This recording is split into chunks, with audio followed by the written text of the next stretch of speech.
From the studios of Books in Motion, this is Andrea Bates reading Murder a la Christie by Marilyn Levinson. Now let's begin with Murder a la Christie, Chapter 1. Write that book if you dare, but you won't live to see it in print.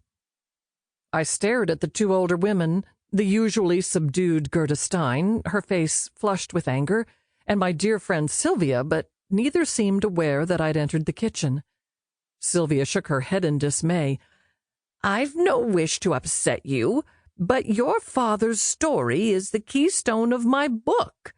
He was a Nazi, Gerda, and responsible for killing thousands of innocent people. I know what my father was. Fury made Gerda's German accent more pronounced. But I told you about him in confidence, not so you'd write about it and expose him to the world. I cleared my throat. The meeting's about to begin. I came in for water, I added, to apologize for my intrusion during the highly volatile and personal exchange. I made a beeline for the sink and turned on the faucet.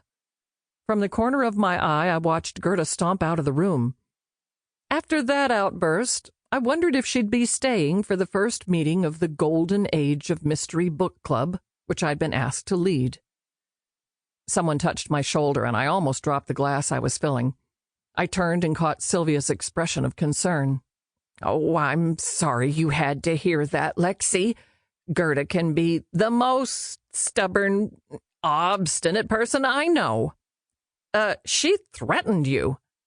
Sylvia dismissed any possibility of danger with a wave of her hand.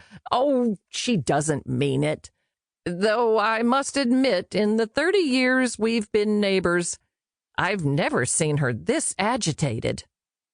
Before I could respond, my best friend Rosie burst in, bristling with exasperation. "Lexie, what are you doing in here? Everybody's waiting for you." Sylvia and I murmured our apologies and followed our hostess across the marble-floored hall, through the living room and into the rosewood-paneled library. Rosie and Sylvia joined the others on 3 leather couches placed around the coffee table, now littered with glasses, cups, and half-eaten desserts. The antique desk I'd claimed for my notes formed the 4th side of the square. Gerda hadn't left after all, but sat glowering in the far corner of the room. I smiled as I passed around handouts filled with bios of Golden Age mystery authors and their novels. Now, let us speak about murder. Pleased to have captured everyone's full attention, I continued. I refer, of course, to literary murder during the Golden Age of Mystery. This period refers to mysteries written between the 2 world wars by authors still read by millions of readers. Agatha Christie, Gail Marsh, Rex Stout, Ellery Queen, and several others I've listed for you to read about at your leisure. Papers crackled as the members glanced through the pages I'd distributed. You'll note that most of the authors are English and American. Tonight we'll talk about Dame Agatha Christie, queen of the detective novel. I segged into an abbreviated bio. Agatha Mary Clarissa Miller was born in 1890 in Torquay, England. Her father was American, and she was homeschooled. Her life presents a mystery of its own. After her husband told her he wanted a divorce to marry his lover, Agatha disappeared. They found her 11 days later in a Yorkshire hotel, supposedly having suffered a bout of amnesia. The members entered into a lively discussion of the film Agatha. After I commented that the movie was a highly fictionalized version of what certainly hadn't occurred during Christie's disappearance, Rosie flashed me a warning glance. The professor in me longed to direct the conversation to the book we were scheduled to analyze, but Rosie's earlier advice came through loud and clear.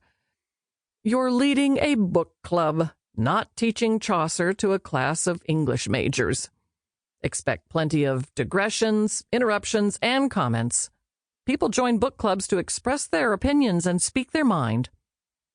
Eventually, I managed to get back on track. Agatha Christie's second husband was an archaeologist. She accompanied him on expeditions to the Middle East, the setting of several of her books. During World War I, she worked in a hospital and a pharmacy where Sample complete. Ready to continue?